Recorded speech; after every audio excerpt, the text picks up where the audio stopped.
I think the future for TETRA is extremely bright. It's now probably about 11, 12 years since the first TETRA implementations went in place. We've seen throughout that the ETSI Project TETRA, the various working groups, have continued to enhance the TETRA standard. We now have nationwide systems which really are providing critical service for whole groups of users, be it the emergency services, be it orange light services. Anybody who actually needs a communication system that allows them to communicate for either mission critical communications, safety critical communications, but also just in terms of doing day-to-day business. What we're seeing at the moment is an awful lot of work that's being done in terms of standardizing TETRA to bring in the TETRA Enhanced Data Service, TEDS. Initial implementations have got TEDS which should just sit on top of the TETRA 1 implementations. There's a lot of work going on to basically have direct access TEDS. So we won't necessarily need to have the initial TETRA systems there. So work is going on all the time to make sure that TETRA as a standard, TETRA as a system is being enhanced to meet continually changing user requirements. It's probably the most secure private mobile radio standard there is. Which means that when you are using it for mission critical in the public safety environments, that it is going to meet your needs. So yeah, the future for TETRA is bright.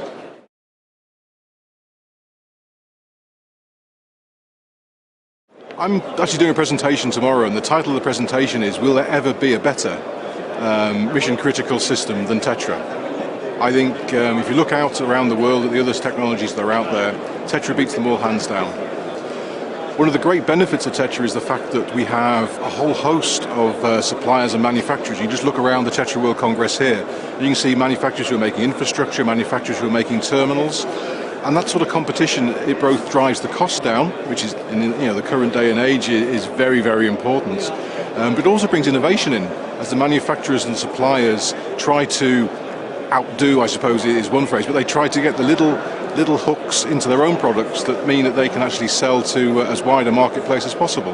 If you look at P25, which is the other major PMR standard that's used for public safety, we see an awful lot of that obviously in the States. Australia is used an awful lot.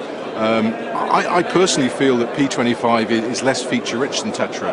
If you look at the handsets for P25, they don't do anywhere near as much as the TETRA handsets do. But there are very, very good reasons why countries such as Australia and the United States, for that matter, would deploy a P25 system across a wide area than a TETRA system. Australia, basically, if you look at it, it's got 5 major cities, and the rest really is a vast open expanse. P25 actually meets the needs of those particular users far better than TETRA would do. It's more economic to deploy.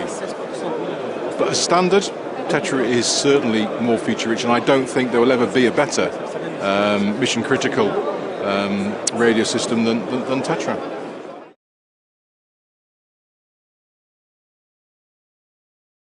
We know that TETRA doesn't do broadband data at the moment, and therefore there is a need for users, if they want broadband data, and an awful lot of users are saying they do, to look out for other technologies that they can combine and use alongside TETRA. At the moment we aren't saying that those broadband technologies can do the voice elements, and indeed not the short data elements that TETRA is absolutely superb at doing. But there's no reason why you can't combine the use of TETRA with LTE, hopefully, and we're looking at that. We're seeing a lot more people looking at LTE as a means of getting their broadband data, but WiMAX systems, possibly mesh networks. And we see an awful lot of users who use just standard GSM-based systems. GPRS is used quite a lot as a data bearer, a very simple data bearer alongside TETRA, so that they have a choice of bearer. And there are an awful lot of products out there at the moment that do combine or are multi-bearer products. So they can be TETRA, they can be GPRS, potentially they can be satellite as well, perhaps Wi-Fi. So if you've got, take an ambulance vehicle, which when it's out and about could be on either a TETRA network or a GPRS network, it goes back to the ambulance station and it can then connect locally on the Wi-Fi network. So there is a whole host of different ways to combine the technologies. There's no reason why TETRA can't operate alongside arranged. So the users have a choice. I don't think we'll find, I'm pretty sure we won't see any users who currently use TETRA for voice and for short data giving that up quickly. There has to be something that offers all of those particular features in in the new standards, new radio technologies.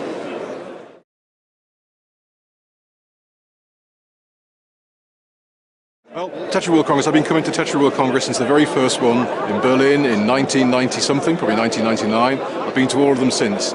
It's growing and growing, and looking around here in Budapest at the moment today, then there's a great buzz about the place. There's the manufacturers and suppliers, the people who've got stands and what have you, have all got something, a story to tell. If you're in the TETRA business, this is the place to be. In fact, if you're in the radio business for public safety, for other utility transportation, it is the place to come and find out exactly what's going on in the mobile radio world.